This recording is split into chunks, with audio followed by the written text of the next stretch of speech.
I'm going to show you what you get when you order vines.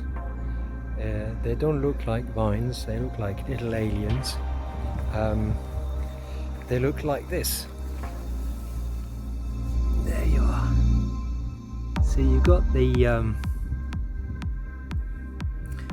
graft here. Some of them have got buds. Yeah. And then you got the original vine itself, which has got the graft on.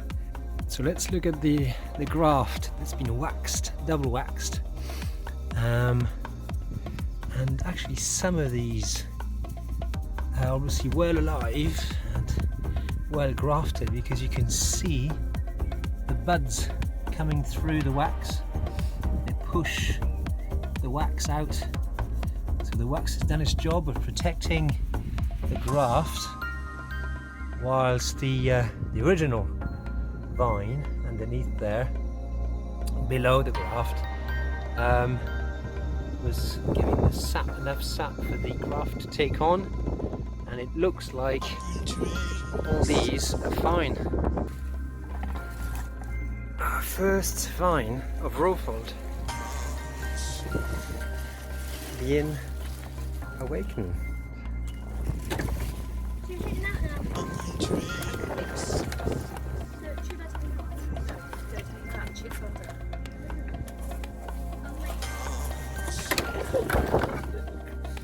My God, there's a lot of them.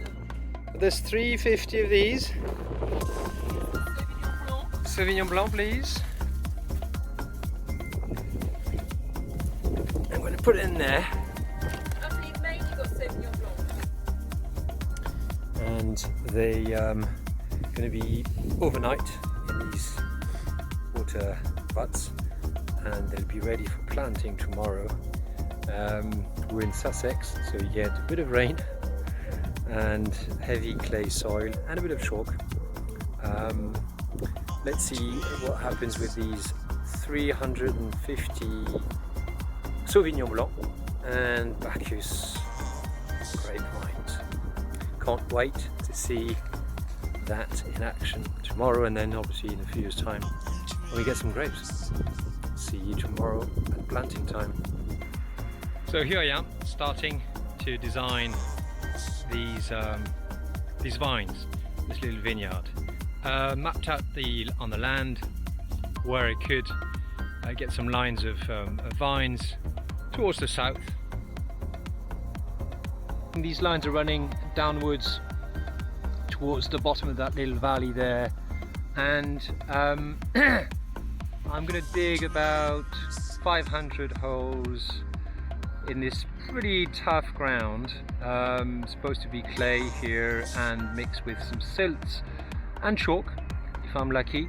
The holes will be about 400 to 500 millimeter, so a foot and a half, let's say, deep, for the vines to be planted in.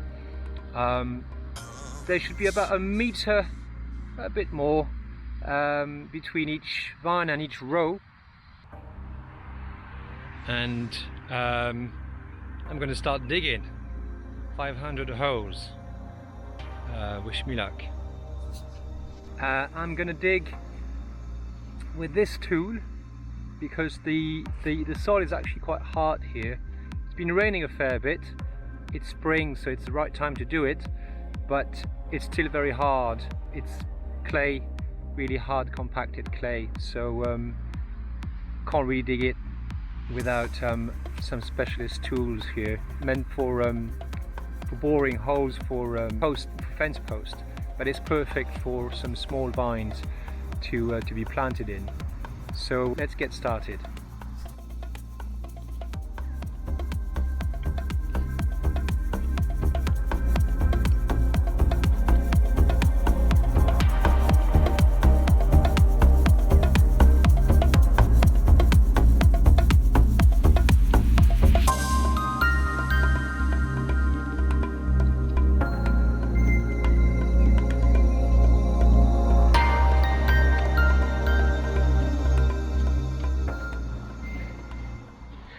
There you go.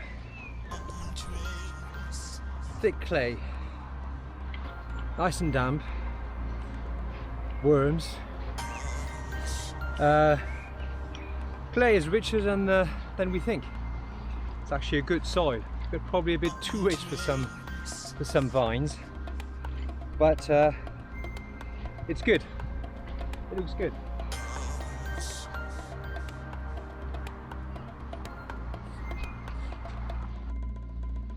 Right, I'm done for this one. I'm at 500mm deep, 499 to go. Let's have a quick inspection of the earth in these little holes.